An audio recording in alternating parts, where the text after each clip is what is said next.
A super spongy dosa is something that I love to take for my lunchbox. This dosa is so soft and it's one of my favorites and everybody's favorite when I take it for lunch. If you see, I have stacked the dosas one on top of the other and they do not even stick to each other. Let me show you how to make the recipe of sponge dosa, which is super easy, and this is something you must have in your fridge. 1 tablespoon methi seed, 1 measure of sabudana, 2 measures of poha, 3 measures of any rice. You can use idli rice or raw rice or basmati rice, parboiled rice, anything you have. I'm going to wash them separately and soak them separately.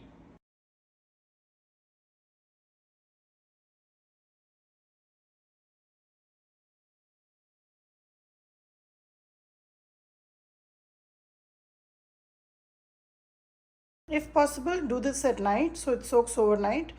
Otherwise, just soak it in the morning for about 4 to 5 hours. The rice, the poha and the sabudana has nicely soaked and bloomed really well. Now I'm going to start grinding. I'll first start with methi and followed with rice. I'm going to drain out the water from the rice and then add little at a time. We want a nice smooth batter. Once the rice is completely ground, I will add the sabudana followed with the poha. Poha being the softest goes the last.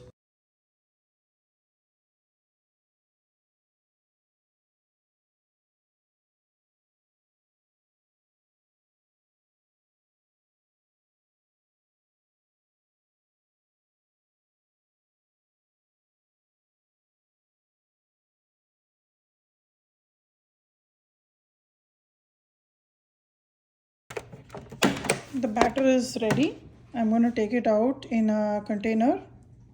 I've taken out the batter in this container where I'm going to ferment it.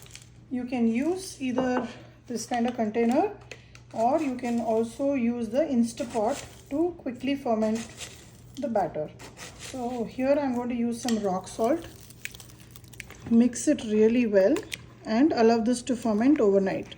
Now if you don't have a wet grinder and you have a mixie jar, if you have a Vitamix or any other mixie jar, make sure you add some ice when you grind this batter so that the heat from the machine doesn't cook or partially cook the grains.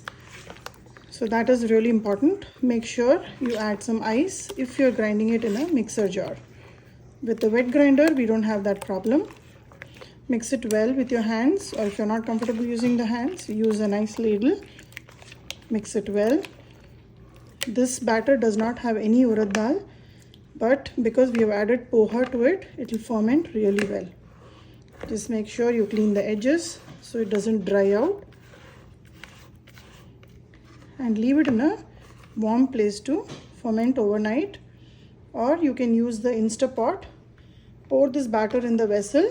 Turn on the yogurt mode and in the morning it will be ready for you. I had fermented the batter overnight and this is ready. You can see how bubbly it is. Let me zoom it in a little bit. It's really light, lots of air bubbles, and this is the batter for the sponge dosa. There's no urad dal in it. If you would like to freeze half of it, it really works well. You can use half the portion and when you're ready for the next portion, you can take it out and thaw and make dosa. I'm going to show you how to make sponge dosa.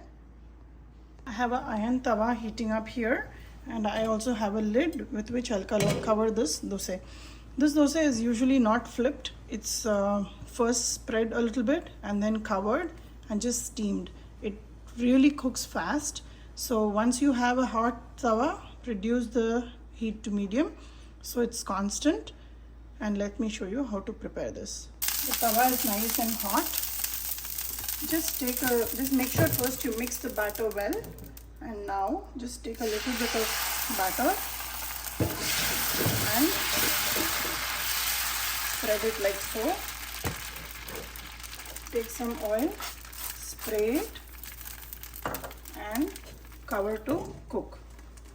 This will take just about a few seconds. Once you see all the bubbles settle, the whitish color of the dosa will turn into a little pale white. That's when you know it's ready. See, all the whiteness of the batter is is done and the dosa is ready. Just slowly release on the sides and place it on the plate you want to serve.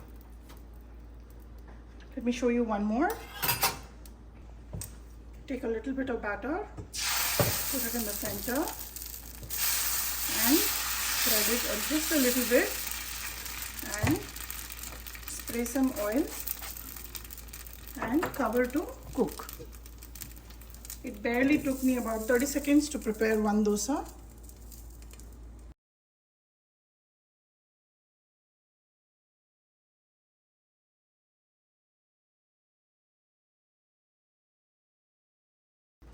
The texture of this dosa is very soft. The backside is cooked perfectly and the center is like a sponge. This dosa works perfect for lunchbox too, wherein the dosa will not become dry, it will stay pretty soft. Today I'm serving it with peanut chutney, a little bit of onion pickle, a little bit of the red chili pickle, and the recipe of this I had already posted. I'll provide the link for that. So enjoy this dosa, give this recipe a try. And like I said, you can prepare this batter in the mixie jar too, or your blender jar. Just make sure you add some ice so that it doesn't heat up the batter as much, and it will help in the fermentation process. So give this recipe a try and let me know how this turned out for you.